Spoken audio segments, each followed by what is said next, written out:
আমার পকুমা ঘুম থেকে উঠে গেছে। এবার আমার মা কি করবে? এবার আমার মা ভালো করে মাথা আঁচু আঁচু করবে, তারপরে সাজুগুজু করলে তারপরে বাইরে যাবে। প্রতিদিন আমার প্রথম কাজ হচ্ছে পকুকে ভালো করে মাথাটা আঁচড়ানো। ভালো করে মাথা আঁচড়ে ওকে রেডি করে তারপরে ওর চোখটাকে ক্লিন করা। ভালো করে পরিষ্কার জল দিয়ে ওর চোখটাকে আগে ভালো করে ক্লিন করে দিই। চোখে যত পিছুটি থাকে সেগুলো বেরিয়ে যায়।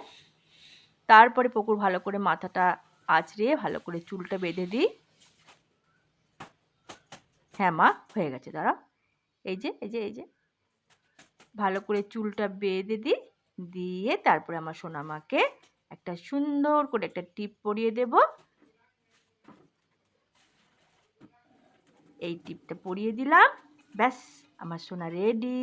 তোমরা দেখে নাও আমার সোনামাকে কেমন লাগছে। এই যে আমার